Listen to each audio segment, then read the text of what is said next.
to a best of 3 between the Red Zerg in the top right corner of the map here, Dragon Phoenix Gaming's Dark, taking on his teammate in this ESL Open Cup. I believe this was an NA Cup, and this is the semi-finals against teammate Cure, also from Dragon Phoenix Gaming, hence in the bottom left-hand side, he's the blue Terran player. And let's have a look at what these two TVZ look like, especially on the new maps. We know Dark's TVZ can be rather deadly and impressive. We'll see what Cure's TVZ is looking like. It's been interesting to watch Cure lately because I do feel as though Cure has been I do feel as though Cure has been kind of a little bit, I mean, no pun intended, but in the dark. You know, he's not really been playing as much. He's been a bit more hidden away. I've not really seen as much from Cure as I had, you know, a few months back. A few months back, he'd been playing a crap ton, right? So very interested as to what exactly Cure is going to be bringing us here. Just what his level is at. Obviously, we didn't get to see him at Valencia. We didn't get to see him in Home Story Cup because he can't travel, which is a shame because it probably means that this year, start of next year or so, I mean, he might make it to Katowice, but we are kind of hedging towards the end of Cure's pre-military service career. And of course, it's a very uncertain future at the moment, not to kind of talk about impending doom or anything, but, you know, we don't know what the StarCraft scene will look like if Cure stops playing at the end of this year and comes back 2 years later, right? So, you know, I'm sure there will still be something for him to play in if you want to, but it's probably going to look very different to how it does today, even if we do still have big tournaments and stuff. So, yeah, definitely excited to see what Cure can do for the rest of this year and see if he keeps the top level. And like I say, it is possible he still makes it to Katowice. Katowice being a world championship is something where the players in the past have been able to get special permission to travel to, compared to, say, just being like, oh, I just want to go to this little tournament in Valencia, right? Or, you know, I want to go to this Home Story Cup thing. That's very difficult to get permission to travel for. But with the world championships, it is a little bit more possible. So, not ruling out the possibility of Cure, Rogue, Trap, these guys maybe going to the Katowice next year. Again, it's not a guarantee, but I would say it's not out of the realm of discussions just yet. There's a Marine. We'll knock down an Overlord to start us off here. In the early moments of this game, not much exciting has happened. The early game is very regular. Dark is just about going to get his money for speed, get that started. And Cure has just been expanding on the back of a Reactor. So no Reaper to start us off either. So Marine, Reactor. I'm just going to keep building Marines, so a little bit aggressive early. Double gas as well, so we'll go straight to a starport. You got to imagine potentially, you know, with Marine production like this, perhaps a medevac early just to get on the map and apply some pressure. So, yeah, something fun from Cure here straight away. And get this underway. I do just want to take a very quick moment before we see this build of Cure develop further. Just to say, if you're watching this on the YouTubes, because part of the reason I'm doing some extra casting here is because I've just not got any YouTube content. A couple of people have been asking where the uploads have been. I quite simply just have not got any games to bring you guys. I was working TSL at the weekend. I just haven't been casting enough to actually have games to upload to YouTube. But in general, I am going to be taking a more casual approach to YouTube as well. Uploading every single day, it's just not worth it anymore. I do appreciate that a lot of you guys still enjoy the YouTube content, so I will continue to produce it, but I'm not going to hold myself to the expectation of putting up every single day anymore, because it's just, like I said, sometimes I'm finding myself like getting back out of bed to make sure my video is uploading and stuff and all this, and because of the YouTube has shrunk quite a lot over the last year, it's just not worth it to kind of focus on trying to produce the YouTube content. So we'll just be putting the uploads up when they kind of match, if we have good games and stuff, which, you know, some weeks might be daily, other weeks it might just be a little bit more kind of downtime. So just a little heads up on that. But otherwise, thanks for watching. And the good news about that is I don't have to tell you guys to subscribe and like anymore, because it doesn't really matter. You guys just enjoy the games and all of that goodness. So we do see a couple of queens coming over, and they are going to be going after this medevac. So an immediate shutdown here. 3 Hellions on the left side do have potential, and the queens are walking away from that defensive choke point. So kind of letting the Hellions in there for a moment, but they do get back. The Marines actually going to find themselves potentially an Overlord. I thought they would have had that, but I guess the medevac taking the shots in the main base is kind of just low. And because of that, just doesn't want to try and stick around or anything. As the 2 Hellions escape through the top. And again, just going to be seeing Banshee and Cloak continuing through now from Cure, so getting these up and rolling, rallying them to the front. And just getting our lair on the way in from Dark as well. So getting that lair started, as again, the Marines at the front unable to really do much, just getting jumped on. Dark's defense has been absolutely perfect so far, right? Really has been able to just stay very stable, stay very safe, hasn't let these Marines do any damage, has not let the Hellions in. There was that moment it looked like the Hellions would get here and go for a few drones, and they probably could have dove for it if they wanted to. They did not, though, as I now believe we just lost the medevac, so things get a little bit more expensive here. As you have the Banshee starting to make its way through the bottom of the map as well. That's going to get across the other side. Dark has played a faster lair, though, so he's going to have pretty quick access to Overseers. Faster access to Overseers obviously means good access to detection, which means good denial of these Banshees, most likely.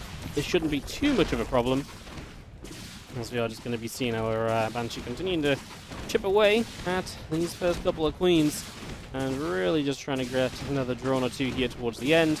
Oh my goodness, no, target fire a little bit. I mean, this is kind of a cute position, just sat here at least putting some damage out. There's the Overseer, though, and that is where the Banshee has to leave.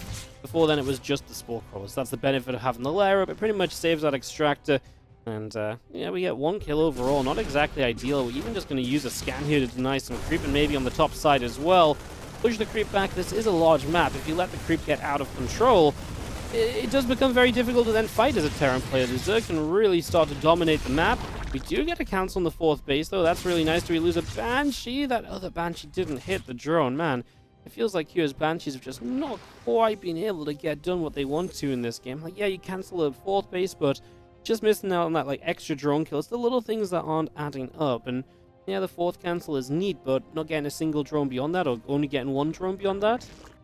Obviously, it could have been that much better. And, while the creep denial is nice, it is something that Dark is set up to replace pretty easily because he has a lot of Queens. He could probably even push this creep further out on the left side immediately, but just wants to be pretty careful early on. As you see these Hellions wanting to run up this ramp, but there's Queens there immediately. A Changeling goes down, and the units of Q are going to be backing away through the center once again. Meanwhile, Dark Evo Chamber is going to start playing catch-up on the upgrades, and he is building a Spire too, which is worth looking into. You see a Spire, and you've got to start thinking, well, you know, guy wants to play mutas. That's obviously a pretty interesting take on things as the Hellions come along and just going to be getting rid of a couple creep units. Just going to be rotating back around into the center. Once again, it will be an upgrade lead from Q. At least that will give him some timings here to maybe look at, try and take advantage of, and this might be the start of one of those. I mean, he's kept these units on the map, and as he reinforces with medevacs, he is only a minute away from 1-1, which should line up pretty nice with combat shields, so definitely potential to kind of keep some map presence and create quite a lot of pressure here. Don't like him running too far forward just yet. Oh my goodness, a counterattack comes straight in. 9 SEVs going down straight away. We do have a couple drones going down as the Banshee's repaired. Do you find a slot to get some damage done? I feel like right now you don't fight until 1-1 and combat shields is done, though. Still a shame to lose the 9 SCVs, because without that, actually, Q would have been in a pretty comfortable spot. Only 10 workers behind, denying the bases here coming online, having an army on the map. But yeah, 9 SCVs obviously just kind of undoes. It makes it so that Q is now kind of playing to get back to even rather than to take something of a lead. As these Lings were running towards the main pretty quickly, the full Marine unload did happen, so a reasonable trade. Target fires down a couple of Banelings and loses 1 Marine for all of those Lings and a couple of Banes that they were able to take down. We'll just get this Overlord to the side as well. Supply blocking Dark. So we do need to keep that 2-2 going, though, because obviously right now 2-2 is one of those things where, you know, you got the 1-1 lead. Make sure you get the 2-2 lead as well. Give yourself more openings, more timings later and deeper into this game. Don't just let this be kind of a one-time affair where right now your army's really scary, but if Dark can get past this next 20 seconds, then you never have a timing again, because Dark will just always have equal upgrades, etc. Because again, especially on a map like this one, it becomes very tough to push. Because you can't rally push easily on this map. There is a lot of counterattack surrounding potential. It is a tough map to play TVZ on. You've got to generally be looking towards those longer stages or later stages, which again means that, you know, take the advantages that you get. Look at Dark immediately on the 2-2. Wants to make sure this gap between upgrades is limited as much as possible, and it is going to be about 35 seconds where Kyo will hit 2-2, while Dark will be without his own. So there is a timing there, at least for our Terran player. We'll see if he can make use of it. The first mutas are showing up, and the preparation is nil from this third, at least, as we do have a sensor tower about to come up here, so you can watch a lot of the incoming pathways into his base. There's not a ton of mutas. There is actually a missile turret in the main as well, and on the natural, there's only the third that was not one. And to be fair, I mean, if the Marines were nearby there, it is something you can kind of go without for a little while, and then if you never really need it, you've saved yourself a bit of money. It's only 100 minerals, but You know, when you're playing games against Dark, every 100 minerals or so can actually go a long way. It can really add up, and it can really count for a lot. And he has been pretty non-committal as well with his units. I think that's really worth noting. You look at what's been lost in this game. Well, he lost the 12 SCVs to run-bys. He lost one medevac early and a couple of the Hellions, and there's only been a couple of Marines. Man has not really been trading that much, which means he is going to hit a big army very quickly because, again, he's not had to replace anything. So that's quite nice, and especially could line up with this 2-2 attack, could create some openings and some potential here from Cure. Maybe a chance to get some damage done as units rally up towards the center. Muta, Ling, Bane starts to come through the south side. Extra missile turrets coming up on this 6 o'clock, and first couple of SCVs already going down.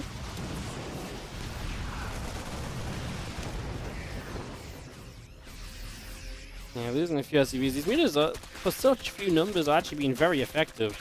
It's not like he's built like 15, 20 meters, but this is like 6 meters that were really, so far, very good.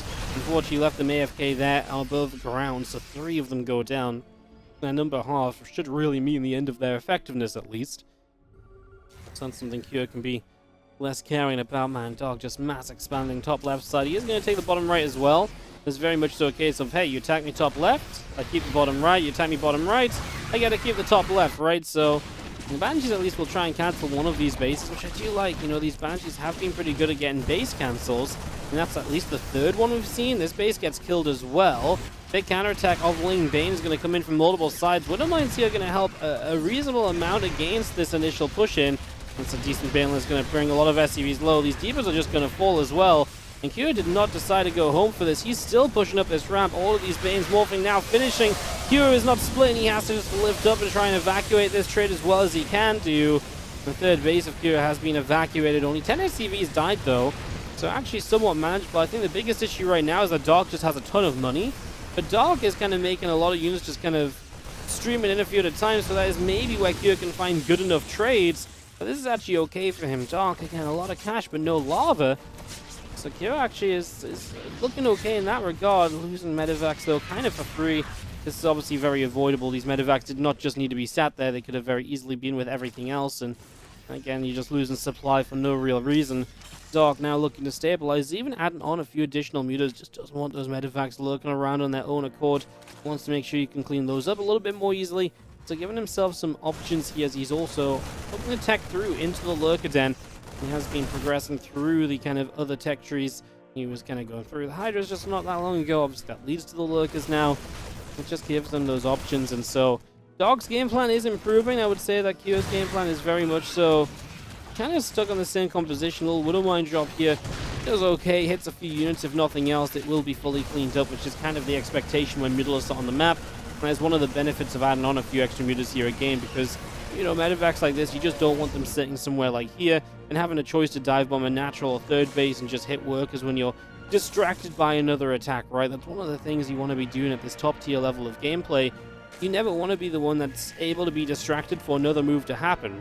You want to be the one that's kind of creating the pace and so on, but if this Widowmine distracts, maybe that maybe it is the distraction, maybe something else is the distraction for the Widowmine drop, either or. You just don't want to give the Terran the choice of multitasking, so by building a few more mutas and taking away kind of lingering drops, it does remove that effect a little bit, as those few mutas now have been looking to counterattack, didn't find much, and they will not find much of a flank in here either, as Cure has taken a position on this left side of the map, more so now looking to hit this top side set of bases. He's already denied that bottom right that was building. I don't think it's the wrong idea in terms of where to go and where to try and fight. Just needs to keep reinforcing up in this direction. As these Lings finally popped out of those eggs. That's what I was going to say. It looked as though it might have gone off on one Ling. Good Marauder tanking a lot here, but now Cure looks as though he's not paying attention at all, and the Bale is just rolling everything on the ramp. It doesn't clean this up, but I mean, that was a massive set of connections compared to what it could have been. Obviously, Kyo just kite back a little bit, split ever so slightly, and maybe he's actually got Dark kind of killed here, because then Dark wouldn't have enough to clean this up at all. Wow, Kyo maybe just lost his killing blow. I mean, even now it's still looking good for him, and that's with what was a horrible set of Banelin connections from his point of view. Widowmine doesn't hit anything meaningful there, just a lava that was already building something, so it doesn't get any kills. Fighting backwards now, do we have any more splash damage to fall back to? A new round of Banelings will help as well. And of course, if Dark can survive this, he does maybe then have access to the Lurkers which obviously power up your game as well. Ridiculous back and forth here as Dark just about surviving, but I do think Kira is breaking through. I'd love to see Dark now with a base in the bottom right, but yeah, he's just going to think the same. It does feel like he's already losing this position, but you know, I say we're thinking the same, but obviously I feel like he needed to get that going again before now. You know, already have that as an option. Kira's attention being fully in the top left. Getting that base in the bottom right during all of this would have just given him a haven to kind of play from. The lurks at least will slow Kira down. One thing Kira has not done is tech up into the Ghost, so the Ghost Academy now only just now joining the fray, and that just makes it so these lurkers are kind of unengageable, right? It's so difficult to justify running into the splash damage that these lurkers provide, as Dark's transition through this point has been spot on, I suppose. I mean, it's definitely been tricky to get here. He's definitely struggled, and he's still down in supply, but the lurkers might just about buy him the time needed to survive and kind of get through on this, as we do have a hatchery in the top left going to go down as well. This bottom right base, it's also just going to get shot down straight away. The drone goes down. Nice little pick-offs here as we line up to hit the top side. A couple medevacs will load up and boost in toward the main.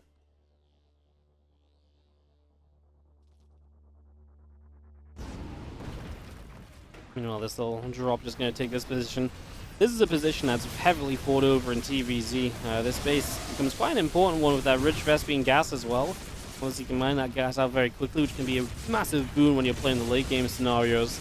And these locations on the high ground, so easy to deny this mineral line. So it is a difficult mineral line to hold. I was watching Sterile practicing against Time at Home Story Cup just, you know, before games and stuff, and they played a crazy game on this map, like 20, I want to say it was at least 25 minutes. It might have actually been 35. Like, it was really epic and ridiculous, and so often it was a lurker or two up here onto the Terran's base, you know, a Terran army here onto the Zerg's base. It was really chaotic in that direction and in those positions. So as this game gets later and those bases start to be taken, definitely expect a lot of the kind of hot points on the minimap to be around those bases.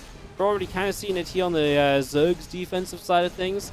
It can obviously happen on the Terran side too, just the Terran is probably a base or so away from actually expanding there, as these goals were just kind of AFK hitting the hatchery. Obviously could have been doing a little bit better as well, maybe could have actually had some snipes off on the lurkers there, but didn't find the chance. The lurkers not fully powered up yet. Seismic Spines is not done. Prioritized adaptive talents, so getting those lurkers their mobility, and from there, as a follow-up, I imagine the Seismic Spines just says, right, now, well, now we can get the extra range. Now we actually really should be scary, as we kill a couple drones that just trail down to the bottom right. These are Overlords and Overseers, which don't seem scary, but the Nidus is about to come online, so ideally you can get rid of these Overseers and Overlords early, because the last thing you want to be doing is fighting against that Nidus that gets to come online, and even just having to send like a proper chunk of units back to kill a Nidus is frustrating at this stage, because you're trying to focus in so many different places. Dark has put the Nidus down, begins to engage over here. We just get that medevac out alive. I spoke too soon because the Vipers look like they might have cut that army off. The Ghost here will finish off this Nidus before it's a problem. Let's continue to scan to see what the situation is top left. But meanwhile, bottom right here is being jumped on. The Vipers in the end did catch some of these medevacs. Doors lifted up one more time there, but being chased away by Lings. This base will not be allowed to come online just yet. Not until there's a much higher response rate from the Terran. That's about now. All of these ghosts showing up to push this army back. Same time, though, lurkers have made a play up the left-hand side. So, I mean, you're seeing actually kind of a lot of moves here from Dark. I was just checking to see if any ghosts had died in this that we missed, but it seems as though that's not the case. Only one had died in the game, and that is number 2. So yeah, just no units left in the top left, and Dark identifying that and able to make a move to capitalize. Now the ghosts come running back, of course, and these ghosts really are the MVPs to clearing out these lurkers, pushing their positions back and just breaking that down in general. Lurkers getting some shots off, Thor taking some damage.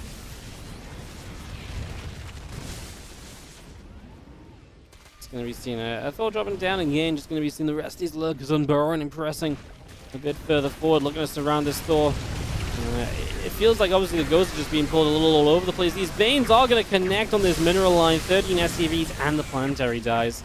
This CC can come and replace it, of course. We do have multiple CCs around the map at this point, so replacing base is not the biggest of issues. And Nidus goes up in the natural, nothing to pop out of it. Units are moving over there to shut this down.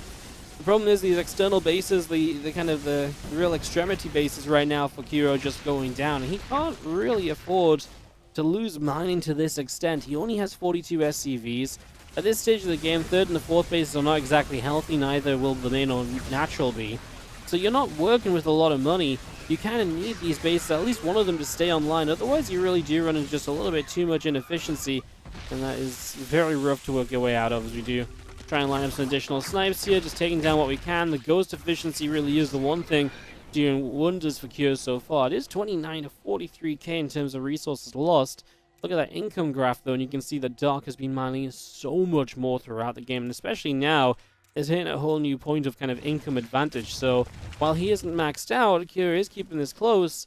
Dark is going to be maxing out much more quickly than Cure is right now. I feel like if Cure can get maxed out once more, then maybe there is a bit more of an opportunity, right? Because if Cure can max, or at least get close to maxing, it does feel like then at least he doesn't have to worry about kind of getting shut down before he gets all the units going. His parasitic bombs were brilliant, by the way. They were the exact medevacs he wanted to hit. He didn't hit any of the low ones with it. He only hit the higher HP ones, which would still go down with the parasitic bomb. But obviously it really forced the split, and there was only one medevac split away. The other one he missed. And missing that medevac split actually costs you the entirety of that medevac force. Here's supply dipping below 100 for a few moments, and again, stability in this game is hard to come by. He did kill off 11 drones. That's a big deal at this stage, but he still lacks 30 workers in the game. As Dark is going to increase that number as well as he hits this base. SCVs did not mineral walk out of there, and just a handful of Lings find so much damage, even getting some buy units at the tail end, so really finding value. Tanks friendly firing. I mean, I do feel like Dark's going to lose this top left base eventually, but Cure's put so much love and attention to it. Dark's got the bottom right bases fully set up and mining him apart from the gases, which is obviously kind of a huge deal, right? Suddenly he's finding 2 fresh bases. It's going to be, well, not right now reflecting the income, but I imagine very soon it will be back in Dark's favor in a pretty hefty way. I was like, okay, obviously when Cure continues to lose STVs like this, the income is always going to be favoring Dark eventually, right? Yeah, Cure might get the top left base, but he's lost just so much in doing so. There is the income going back in Dark's favor. That little blip there, just maybe a round of mules just finishing up from Cure, right? Just one of those little kind of bursts of income, but for the most part, this is all about Dark. 50 workers in the lead. Army supply that does not look beatable. Yeah, this is really not looking good at all, as his lurkers will remain just on top of this depot. The Ghost coming back down, the Bioforce coming back down to try and push it back, but you're just taking down the entire line of expansions here. First, you got to retake this, which is like a half base at this point. Then you go here. I mean, it's just so far until you're back into comfortable amount of economy. As we do move up this ramp, in we go. I mean, just looking to, again, deny this planetary fortress. There's not a lot of burst fire here to take down the planetary. We will drop a blind cloud to get units on top more easily, but Banes just go after the SCVs. A few shots on the planetary. 7 workers remain from Cure, as he probably can clean out this one army, but it's all the reinforcements that I don't think Cure could ever really deal with. So that's obviously going to be his biggest issue. There's still 8 lurkers around the map, 3 Vipers for support, a handful of Hydras, and Lings too, which obviously have the chance to morph into Banes if they would like to. There really are options just abound for Dark at the moment. There's nothing really holding him back. As the Vipers start to consume a bit more energy, we knock a lurker down on the low ground as well. And as we come through here, just going to be seeing the lurker getting picked up. But this game is very much so on its way to a finish. Dark doubling the supply of Cure. These Lings won't get it done. They'll have to back away, but that just means that Cure is splitting his army, which to Dark should just signify, oh, well, there's an army moving down here, but you had a bunch of army on the left. I should just be able to jump on this, right? You know, this is only going to be a portion of the army. We abduct the Ghost. That's already going to make it a good trade, even if you did get your Vipers sniped. Yeah, I mean, just going to start abducting the medevacs now as well to stop the lift up from happening. The medevac got back to lift up eventually, but we're actually going to lift up the full one here towards the Hydras. And they will get the medevac kind of low. Won't finish it off, but again, it's just little bits of damage that are adding up now. Those medevacs are brittle. Easily broken if they come back into a fight in a little while. There's more lurkers pushing forwards. Lings, lurkers, Hydras, Queens. Everything goes running forwards here. The Lings looking for a massive wraparound to clean these ghosts out. The lurkers burrow and they get on top of all of those ghosts. Huge damage being done. 4 SCVs dying elsewhere as well. Cure just doesn't have what he needs to stay in this game. And Dark is going to take game 1 of this best of 3. And a pretty exciting game as well. It's pretty back and forth, up and down. Genuinely just exciting kind of start to finish, honestly. In the top right-hand side, we're going to start off with the blue Zerg player in this team kill matchup. This is Dark in the top right. Top left, the red Terran player is going to be Cure. As we get into game 2 of this best of 3, and yeah, pretty fun first game to be fair, right? Like very back and forth. It did feel like Cure had a lot of momentum at points, but those lurkers got out, and Cure was not prepped to deal with lurkers. He just didn't quite have the supply left in him to really drop around or play around those lurkers either, because it's not like the lurkers were just like broken and like unstoppable when they first came out. It's just Cure didn't quite have enough to overpower them, and the position he was in like 2 minutes before the lurkers came out, he probably should have been. But that group of banelings that hit him on that ramp leading up from the rich Vespene gas base of Dark, those banelings hitting so well took away Cure's opportunity to swarm and overpower lurkers, and I think that was his big mistake. I know it's like, oh, just one moment, but you know, it didn't lose him the game, but it definitely took away some of the opportunity he had built up, and it did let Dark get away with a tech switch, which otherwise should have been much more difficult to execute. So yeah, I really feel like that's got to be restated, because it did feel like a pretty major moment in that game that potentially costs Cure, who is going to go CC, then his first Marine. So he actually holds off on the first Marine in order to get the CC first. It's a little bit of an interesting just kind of like asterisk on the build order, right? It's like, you know, you do not build the Marine until the CC starts, so it just speeds the CC up ever so slightly. It's kind of cute because you don't need this Marine, obviously, until the CC is done. If you're going to go Marine into Reactor, it would delay the Reactor. But in this case, he goes Factory Reactor, which means that he didn't have the gas for this reactor until just now as well. So everything lines up very nicely.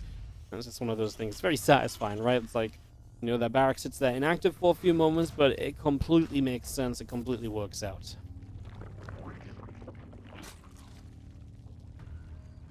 We will drop a Roach Roaring in the top right-hand corner here as well from Dark. So just getting that Roach Roaring up and running, he is going to play very aggressive early in this game. So this is going to be something of a Roach Rush to start us off.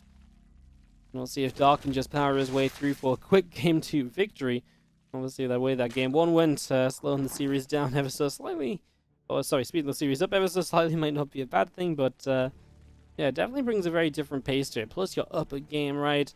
It really forces Cure to play absolutely on point, because he can't really allow this to do any damage, because if he does, he falls behind. You're already a game behind.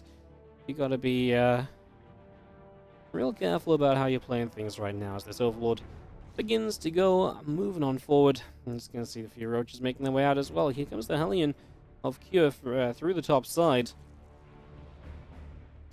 pulling in towards the Queen and a couple of Roaches. Just see the Hellion. Mostly just going to scouts, and now pulling back. Bunker starts. This Cure prepares a little bit of safety on the low ground.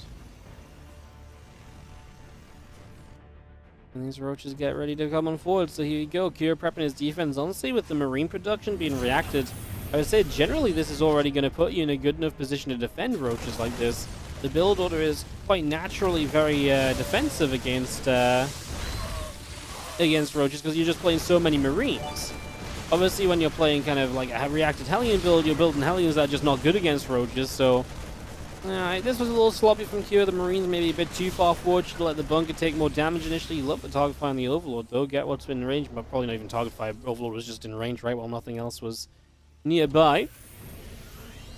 So yeah, the Roaches, Ravages kind of halted. I mean, like I say, maybe got a bit more than they should have done. I feel like the Hellion didn't need to be lost here from Cure. That could have stayed alive, and I only mention that because 2 Hellions could be quite nice to have as a follow-up, get a bit of map control going again, especially when you've only built the 2 of them. So it does give you that little bit of map control to work with. Dark knows his time has passed. This attack has been handled, and so he moves on to his next stage of this game, which is just getting set up into Lair and so on. Meanwhile, Cure, though, he's going to keep up the pressure a bit and at least try and punish Dark for having built these units and not getting too much done. So an immediate counterattack coming in with this group of Marines in the medevac. I'm going to pull off to the side, recognizing there's an Overlord potentially up for grabs. I think it's far enough away, though. Gets out of range. Yeah. Oh, now you got to get like a Viking or something to kill that, which is probably not in the build order right now because we're going straight to Banshees, so yeah, a little bit of a shame. The Queen's already in position to defend this. We've got Roaches, or the Ravagers and Lings at the front. It just means that this is not going anywhere, and this is just very good precaution on the front line as well, because what it means is that if you try and run by with the Hellions, if those extra Hellions building off the reactor behind this, they're going to get shut down before they can get in. So it takes away the multitasking, and Doc is just thinking of that ahead of time, right? He's like, hey, what do I kind of lose to here? What can really deal mega damage? I can deal with the drop, but I don't want to overcommit to dealing with the drop, right? Because that does open the multi-pronged aggression doorway. In this case, there wasn't. But again, it's just that thought process of, well, what if? What could be happening? What is that next step? Because he didn't have the scouting to know the factory was on the tech lab. The factory could have very easily have moved over to the reactor. We have Cloak Banshee's going to be arriving here. Spore Crawler is up, but units are kind of far away from the spore at the moment. We're going to get a Queen to start out with. And honestly, I feel like that Roach at slow HP might have been a nice target as well. Easy pickings, and I always feel as though taking down units like that, just nice. It opens up the attacking options a little bit. Just depowers, especially right now where Doc doesn't really want to build many units. He wants to focus on getting drones up because of the way this game started. Just feel like killing Roach and stuff is just going to make Doc feel a little uneasy. Might actually slow down that drone production slightly, as right now we actually just continue to drone, basically. The Marines will wander up the ramp, only to be met by Ling, Ravager, Roach. Nothing to be gained there, so they get turned around instantly, back toward the ramp. We do have this third CC landing down the low ground. Marines and the tank all join up together. SCVs are repairing up these Banshees and bringing them up to full HP so they can get active once more. Did like that in the last game too. Got the Banshees out, got them healed, got them back on the map, and the Banshees found a good amount of damage from Cure. You know, they really got in there. They really were able to deliver quite a punch. They delayed, well, they actually cancelled hatcheries multiple times over, so they had a really good time with that. As these two Banshees do cloak up, and they're going to move in toward the main base as Ravagers are going to be under heavy fire. The first Ravager going down straight away as the Queens get in from other sides. And that Overseer provides the distraction. And now Marines come through, so a few of these creep chambers going down and just going to go grab these Queens. That's actually a really good drop from Q. Gets in, gets a lot of damage. Just going to move up over here, and obviously again, this is such an annoying position to fight for Doc. Dropping from here to here is so frustrating. I mean, what else can you do? I obviously take this base bottom right, I suppose, as part of the plan. It's definitely a tough map to play for the Zerg players, especially because the Terran can take this base eventually too, and that's 4 bases blocked in by minerals and stuff, and it's just so hard to then do much to kind of stop the Terran player at that point in time. This is a 1-1 versus 0-0 fight once again.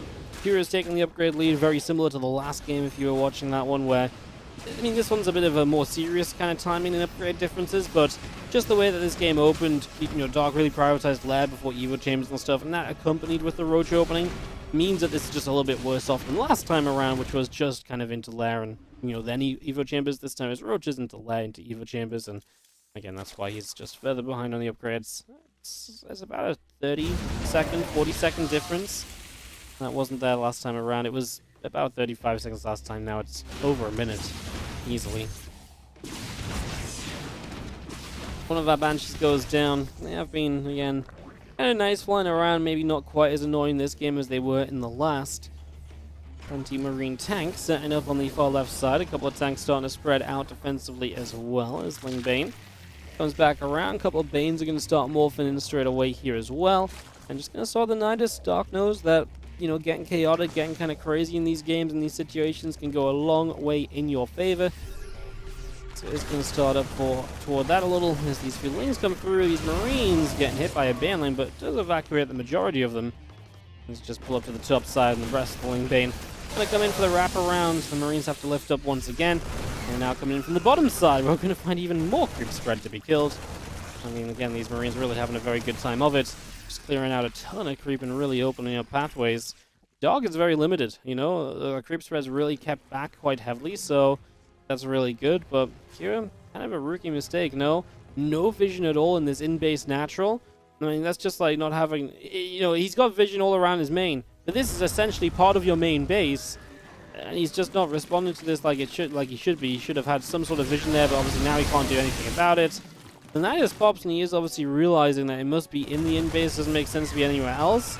It's a lot of Lingbane that's coming out of the Nidus as well. I guess, first of all, what else could it have really been? for kind of the setup that Dark had here, this was actually very lackluster, if not actually just bad for him. He basically just ran Ling Bane single file into a Terran army. So Kure, while not seeing it right away, responded pretty much perfectly, takes very little damage, if any at all. And the biggest issue is that there's a couple Lings still burrowed in the in-base natural, which should be very manageable too. Should be very manageable as well. As just going to be seeing the next attempt of a Nidus down here, using the units to provide the vision, but Kure's going to clean this up. The only thing is, again, now Ling can provide another Nidus network. Oh, but Kure's been distracted, so this base is in trouble. Lifts what SCVs he can into the command center to evacuate them.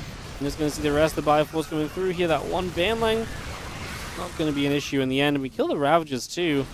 Again, an attack that looks hopeful for Dark actually turns out to be not that great for him. These Marines need to be careful. Their medevacs are trailing behind, and it's a lot of Lings out here just kind of out of nowhere. 2-2 just finished as well, so the Lings shouldn't be trading all that badly. And with extra SCVs going down, again, the damage is just racking up, and eventually Dark might just bust through. He's definitely playing from a little bit of a deficit. I know the supplies are good for him, but you know, he's been very late on his other tech, right? You see double Lurker now, and that's really a sign of the times that he feels as though he's got to do a lot to get back into this game. And he can't just, you know, he knows his tech is late, so he can't just go one Lurker. He wants to get both the upgrades at the same time. So really showing some appreciation for that. Kure really needs to just spend a scan here. I appreciate an Overlord can fly in from the sides as well, but it's these burrowed units that are providing the vision to get the Niduses down repeatedly. I really can't quite believe that, no? I mean, you've got to deal with this. It's a lot of Lings on the bottom side. Not really any Banelings. This Banshee's actually going to defend on the bottom and kills off one Bane. Probably cancel at least a couple of these, right? Unless they chase too far. Actually takes 4 Banshee shots to cancel a Baneling morphing. Does still kill one. Again, we're back over here. Units still sat around looking to try and catch whatever spawns. And here are the Lurkers coming through. So Niduses are now really important to deny because they will stop. You know, if you don't stop the Niduses now, you get Lurkers in your base, and that's going to be tough to deal with. I gotta say, all this pressure from Dark, even if it didn't find direct damage, look at what it's allowed him to do. Creep spread pushing out through the top, center, and bottom finally. Bases online, looking good, looking healthy. He's received no pressure off of Kure in the last little while. So it really has given him a lot of breathing room on the map and a lot of much more of a chance in this game than I would have said he initially had. It's definitely gone way better in that regard. So Changeling's gonna mostly get whacked on their way in. One of them survives. Moments longer. The other Lurkers, again, double upgrades on them, so they are now fully upgraded straight away. The first time that Kure sees them, they have range, they have burrow speed. There's a swarm of Lings to really go in with them. The Ling Bane trying to come through. I mean, the Lurkers are controlling the area they're in very well, but the chase from our Terran player here should actually be pretty effective. Oh, this group of SCVs is going to die to those Banelings, right? Okay, actually wasn't as bad as I thought. Yeah, Kure just feels like he has allowed Dark to bully him for quite some time now. You know, and allowing that, it's really become much more about Dark's game than it was, than it is Kure's game, and this really was Kure's game for a long time. Dark was the one that was set back. Dark was the one having to make sacrifices, having to make difficult choices. As Nidus comes up just in time to evacuate the Lurkers, so they do get to go home without fear. As Kure is transitioning much more heavily into that late game now. Multiple ghosts on the way out. Liberator is heavily in production. Hydra Lurker moving down to the south. There's a few SCVs going down over here. A little run by. This Nidus is spotted and cleaned up. This way you have to realize, where is that Nidus being built from? What vision is it? Is it an Overseer? No. Is it a burrowed unit? Yes. You got to figure that out. Problem is, it's so difficult to do that when you're again dealing with this at the same time. 23 SCVs going down. It's kind of crazy as our Marines get here. They pick off that Nidus. Again, yeah, he realizes it. So he did pick up on it. He did figure out what that was, allowing Nidus after Nidus to spawn there. And I think finally we actually have no unit left in that in-base. So for once, Kure can actually kind of just say, okay, cool, I've defended it. And can finally have that position kind of relieved from the ever-growing pressure that was in that position. Just gonna mine out this last mineral patch. One more trip from an SCV, and that new base can land. Install that in-base mining, which is such a powerful base to have as well, right? It's a fantastic base to be holding on to. Nidus in the main, shutting down immediately. A Ling run by at the same time. it's never just one thing, right? It's multiple things every time from Dark. There's always something else lined up. And that's obviously the powerful part of his play, because if there's always something else lined up, it's never just, oh, I respond to this as the Terran. You need to be super proactive about dealing with these things. You need to be pre-set up, because trying to deal with 2 attacks at the same time when you're not set up initially at all is very tough. If you at least have some units nearby, some rough idea of what your defense will look like, executing one defense and then getting across for the other, much more manageable. Nidus does get into the natural though, and that's going to be a really tough position. I say natural, obviously it's the in-base. You could argue it's an in-base natural, whatever. My terminology might be slightly off. There's some changes. It's going to go and provide some vision. We rotate to the bottom, and this time Q is very aware of it. He knows there's an army here. He's got the sense tower up. And being able to start jumping on this much quicker is actually really nice for him. Is that too many lurkers, or can he actually fight this? There wasn't a lot of support for the lurkers, so actually he gets through this pretty easily with a good concave of units. Great identification from Q that he could fight that, because that's one of those armies where it's like, oh god, there's so many lurkers, maybe I should just leave. And, you know, in this case it was right to fight it, but a lot of the time it's actually very correct to leave in that situation as well, not get too caught up, not let this go overboard. Lifting up a few more units, and Lingbane Hydra will come back up to the center. Mine shot, kaboom! It's a lot of Lings that just went down. Holy crap. Well, one tank still gets caught by those Lings coming in. The Ghost getting caught as well. Surrounded by Lings. Banes will blow them up. At least a bit more of an efficient trade here, I believe, from Kyo. Getting quite a lot of units. No economy shut down. Resources lost at this stage. It's a 9,000 difference. That's very good for Kyo, considering the only base he doesn't have is the gold-based Dark is starting to access. I think it's very manageable to imagine a world where Dark is able to mine this base, but Kyo denies it a bit, and eventually Dark has to turn this game around because he's been trading badly and he's just not got that much kind of, you know, resource advantage. Yeah, right now Kyo's going to cancel this and keep this equal bases, and that means his efficiency is going to go a long way. He just needs to get access to all of the money, which takes a while because he's playing off a much lower work account. Fights like this don't help him because this generally feels pretty inefficient. Somehow we do get 2 relatively full medevacs out of there, so Kyo really salvaging a bad situation and making something out of it. I mean, it's not really good, but I mean, if all of those units had died, right, that's an extra 20 supply down the drain for no reason, and that is where Dark starts to fight back in terms of efficiency, and that could obviously be a pretty big deal.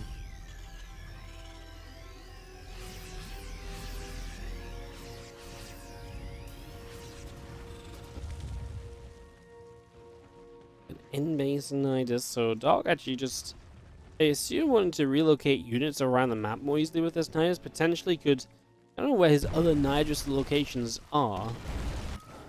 At the front. Yeah, it just seems like more of a defensive measure, but I would have thought he maybe would have had a Nidus head down here, for example, or maybe even like middle of the map. Just ways to move those Nidus around. Like, yeah, like over here makes sense, so you can just move top to bottom much more easily. Especially as the Terran might think to kind of push in this kind of a direction as well. So getting a Nidus location to kind of reinforce from can really make sense there. Yeah, it makes sense down here too. So Dog just making the maneuverability around the map that much easier.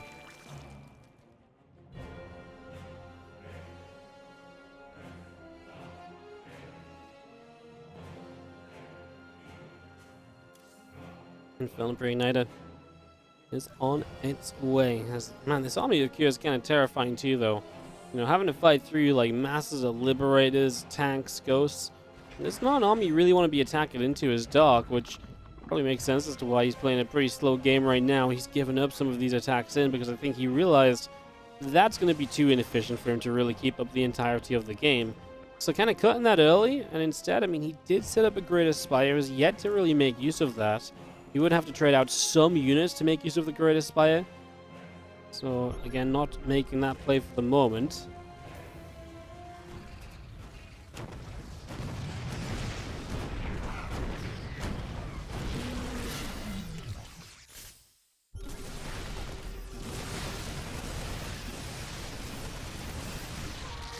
Let's steps forward on the creep just slightly. This is going to be where Dark strikes to at least trade out a bit. And again, trading out some units here might not be bad for Dark, even if it isn't super efficient. If he believes it's one of the better fights he gets, it frees up a lot of supply for rebuilding, and he does add 8 Infestors. So that's the direction we take this in for now, adding some Spellcasters. The Infestors could provide an efficient way to try and trade out the rest of these units. And again, Broodlords are an eventual possibility. As we actually kill one Ghost there, looking for number 2. The Lings They get it, man. They get it. So, a couple of ghosts going down, and once again, Dog just finding some scraps in his favor. Reinforcing to the center of the map. Creep spread kind of everywhere. Q again just playing this very slow going game. Okay. 18 lurkers and 50 banelings. So Dog spends a huge amount of his bank, clearly content with his army composition, minus the fact he's going to upgrade some of them to lurkers and banes. But clearly kind of happy with what he's got for the most part, not leaving supply to suddenly start building corruptors or anything. Again, that Broodlord transition is something you can go into maybe as a last-ditched effort on your last bit of money. I feel like it wouldn't be a bad time because there's just so many tanks at the moment. Thor count is 0. There is one on the way. This attack right now from Dark is going alright. It's going to be these lurkers on the top side that do a lot, I think. That Blind Cloud keeping these tanks out of the equation, allowing the lurkers to get a lot done. Now the lurkers on the bottom are going to be only really hit by Ghost. He's going to realize that's not great. Man, these lurkers! Oh, guys, holy crap. The planetary actually burned down. These lurkers could have probably done a lot more, just a lot more quickly. I think they still did okay in the end. It's just, I'm not sure how many were lost. Obviously, we're kind of looking at the bottom side of that fight a lot. They could have maybe been out of here long before now. Now starting to kill a couple of ghosts, but snipes going down. A lot of lurkers falling. There's now a 15,000 resource loss difference in favor of Cure. Efficiency is massively on his side. The Dark is rebuilding again. 14 new lurkers. Gonna have 20 in total. And is looking for another rush into this Terran side of the map. And looking to cut Cure off from ever being able to max once more here. Cure has a bit of money. He has got a Thor in play. And Dark's bank is getting low. I mean, he's out of minerals as he starts up 34 Banes and only 1,000 gas. This is not quite the, the bank that's never going to disappear. This is a bank that can be worked through. This is a bank that can fall out, so... More lurkers on the bottom side, ready to run into the bottom left corner. We do have this next attempt at the attack. I mean, this is where Dark's attacked repeatedly. It's a fairly open space, right? Multiple angles you can come in from if you want to as well. And it's obviously one of the fresher bases of QS, so it makes for a pretty good target. New CC goes down, the built CC goes down, 12 workers fell. And it looks like Dark is not done yet, not losing enough to justify turning around. He's going to move on up. Lurkers burrowing as he goes. Baneling's starting to roll in, the Thor taken out. That's a lot of Banelings, man, and he's just going to roll them straight into Ghost Marines and whatever he finds. Maybe a few SCVs over here too, as this new base is unlikely to last long. He's hitting a lot of Ghosts with these lurker shots as well. And Dark is just at a point of full confidence right now. He just doesn't believe that this army will die, so... Oh, he actually missed high ground vision there. He was on the ramp, so he couldn't see up the ramp to shoot the tanks. That's kind of amusing, because it loses you a couple of lurkers. In fact, quite a few lurkers on low HP kind of get killed off in that moment, so gee... Slightly disastrous from Dark, who maybe did go too far forward. These lurker shots a little bit better, at least. Yeah, he kind of went too far forward, but I think it was actually the right move. If he just had high ground vision, the tanks would have died, and he probably could have sat there and fought, and he would have at least taken a lot less damage off the tanks, if nothing else. Yeah, that was a bit of a crazier moment. Flings and lurkers join up on the bottom side. The Changelings dropping down. New Vipers, new Infestors, all on the way out. Everything rallying through to the center, and just going to be having the gold base now online from Dark. Again, kind of essential when you consider the 17k resource loss difference. He kind of does need to have this base up over Kyo, but he's also doing a very good job of denying this bottom left base. If he doesn't let Kyo really mine out from here properly, then that's obviously kind of job done as well. He starts 11 Corruptors. Looks like he's maybe ready to make that switch into Broods, as he is running on the lower end of money in the bank right now.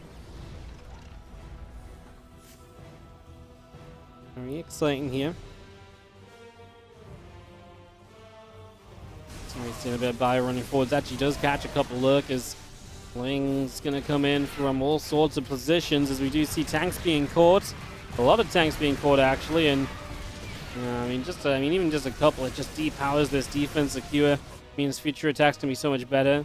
The massive overseers here start to get sniped down. Those actually kind of expensive for Dark, and you get supply blocked from it too, so actually a little bit of a mistake right there. Infestors and Vipers continuing across through this bottom side, looking to get a setup into this bottom left-hand corner. Ling's trying to run through. Bane's looking to come along as well. I'm just going to try and hit these mineral lines. The Bane's actually do get burrowed up. If Kid didn't see that, that might have been scary. Doesn't look like it's going to be an issue. A few Lings just chasing up there. There's the scan to get rid of those Banes. Pure actually has, I mean, still equal army supply, if not a little bit in his favor. And Dark's bank is gone. And Dark will have a little bit more kind of active mining, of course.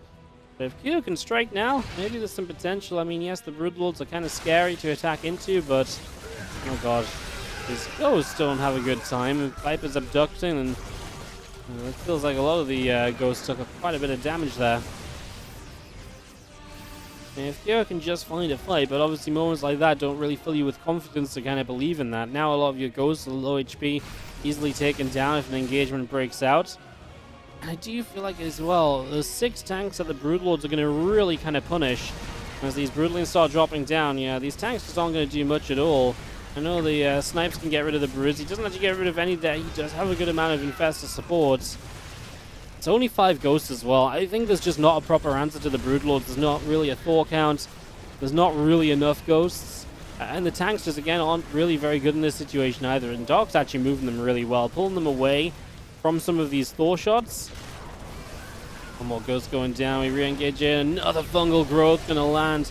Fungals obviously stop the snipes off the ghosts as well. And this is a massive fight in favor of Dark. There's no way Kira is winning this. A lot of medivacs in the sky that really just have no use at the moment. The Liberators are running low on HP. A couple of Thors are going to come in and reinforce him, but there's nothing else to play with. And Kira leaves the game as Dark is going to find himself at 2-0. That's a pretty sick series, to be fair. Kind of a long one. And it does bring us up to our live action for the day. So GG's, that was Dark.